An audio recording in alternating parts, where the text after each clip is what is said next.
So in this video, we're gonna get started and figure out how to get the Raspberry Pi started and get started with the SaniaBox. So what you'll need is obviously a Raspberry Pi and a SaniaBox. You can get a Raspberry Pi 0, 3, or 4. In our case, we have a Raspberry Pi 4 here. You're gonna want a micro SD card. And you're gonna want something to plug this into a computer. So in our case, we're using a flash drive. It simply goes in like this, and you can plug this into your computer. Our micro SD card will be used to for the Raspberry Pi's operating system. This is what the operating system goes on. So you will go plug this in here. Plug this into your computer and write the Raspberry Pi software onto this. There are hundreds of tutorials out there on how to do this. And we are going to need a power source for the Raspberry Pi. Power source for like this. And we're using a Raspberry Pi 4, so we need a special HDMI to USB, micro USB connector.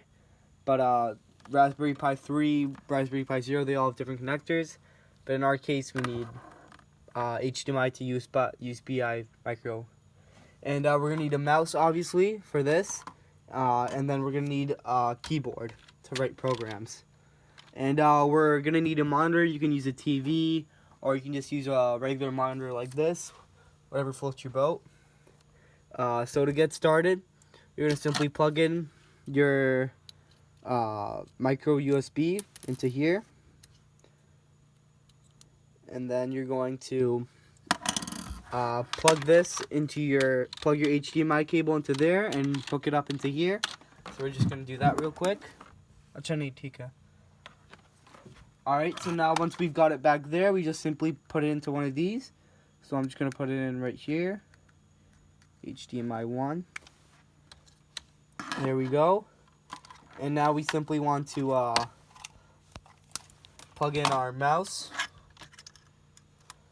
Plug in our keyboard. Then we're simply going to plug in our power source. I'll just put that down there. And then plug in our power source right here. We're going to turn on our monitor.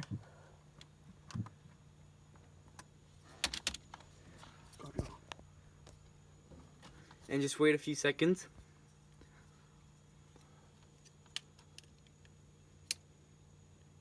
Now this may take some time for it to start up for the first time. And there we go, now it's on there. So now you're going to want to take the SaniaBox and see these little connectors right here. Just perfectly match them onto this like a puzzle piece. They'll fit right on.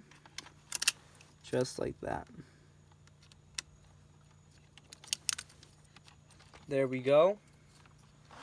And now that this is complete, we have a fully functioning Raspberry Pi with the SaniaBox on top, and we're ready to write our first program.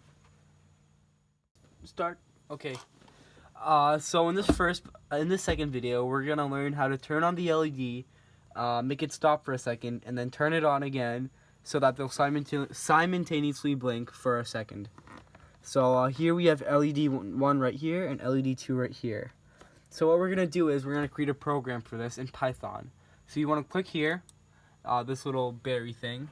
You want to go to programming, and then you want to go down to Funny Python IDE. We will write all of our programs in here. So just open this up real quick.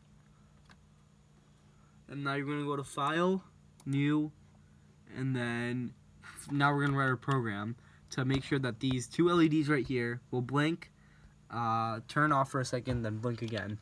So first you want to import from GPIO 0 import LED. And what this is saying is it's making sure that we have all the necessary requirements so that we can run this program. Then from time, import sleep. And then this will make sure that we have a function that can make sure that the LEDs pause for a second. So now we want to declare our variable. So we'll have light 1 is equal to LED 4. And this is one of the LEDs So we're setting light 1 equal to LED 4, which is this LED right here. And then we'll set light 2 equal to LED 5. And now we want to create a loop. So while true, so this is saying that this will go on forever and forever until we make the program stop. L1 light 1 dot on, light 2 dot on. So now the LEDs are on now, and then we will say sleep 1. So this will pause the program for a second so that these can run for a second, and then we'll do light 2 dot off, light 1 dot off, and then sleep for 1 second, and then this will make sure that they are asleep for a second, and then file, save as. Just want to save it real quick to your desktop. We're just going to name this light program. Click OK. And now you just want to run it. So click this green button right here. Oh, hold on. Whoops. While true. Pause it. So we had a little error. It's supposed to be capital T. That is my bad. So once you've done that, just click run script again. And now, as we can see here, there are 2 green LEDs simultaneously blinking. On, off, on, off, on. Just like that. And you have your first program ready. In the next video, we will discuss how to use the button and incorporate that in the LEDs.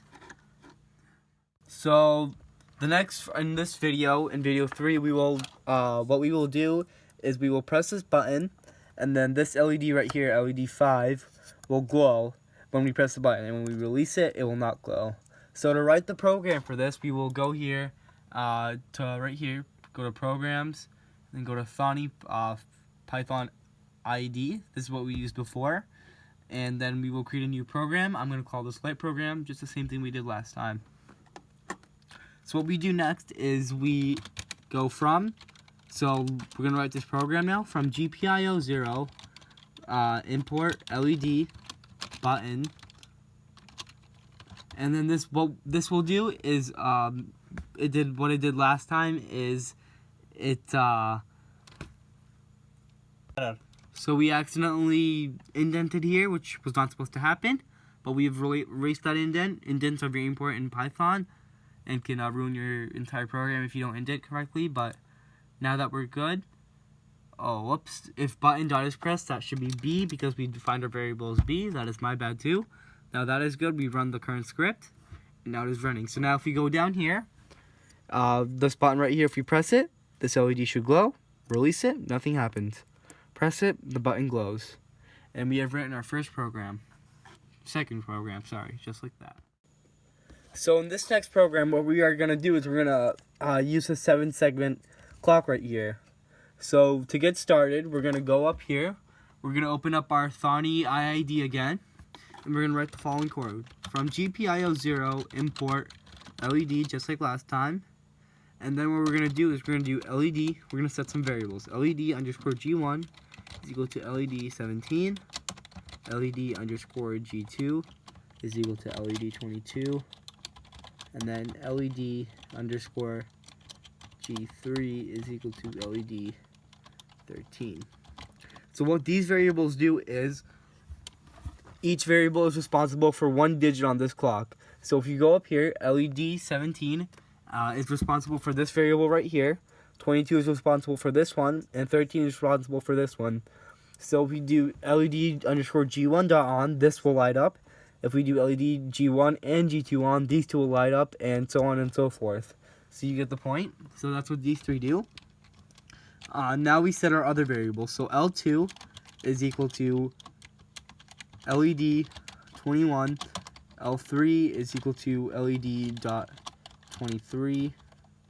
L4 is equal to LED underscore 24.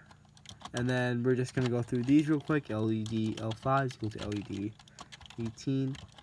L6 is equal to LED 16. L7 is equal to LED 26, I believe. and then L8 is equal to LED 27, and then L9 is equal to LED 5. And now we're going to write the following. While true, and then we're going to declare LED underscore G1 is dot on, and then LED dot G2 dot off, and then LED dot G3 dot off. And now we're gonna have to go through the following code. So basically what these variables over here do is they define one individual segment. So if we go down here, so for example, LED 2 defines this individual segment right here on top. LED 3 is this segment, and then LED 4 is this segment, and so on and so forth. So what we're going to do here is we're just going to create a simple 7 with a dot. So to do that, we're going to do LED L2 dot on, L3 dot on, L8 sorry dot on, and then L9, which is the decimal place that you will see, dot on. And this will create a 7 with a dot. So each of these define an individual segment, and since it's LED.G1 dot on, it will be the first digit. So if we run this real quick, as we can see, oh whoops, just forgot this real quick. Just want to make sure that that's 2 dots right there. Run it again, and then LED underscore G1. Oh, sorry to indent it again.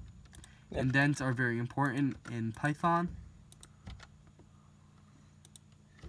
And we want to make sure that's L3, not L2. And now it should work.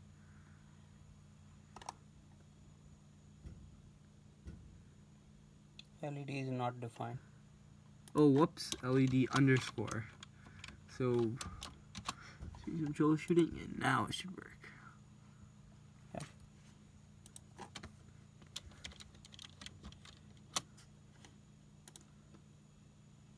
And now, as we can see, it has a 7 with a dot. So if you go back up here, if we turn this on again, we should have 77 with 2 dots. So if we go down here, 7 dot, 7 dot. And now we can write multiple programs out of this. So we could do, say, we can make 8s, 9s, have a time clock going, several programs with loops and everything. But these are the basics, and now you have found out.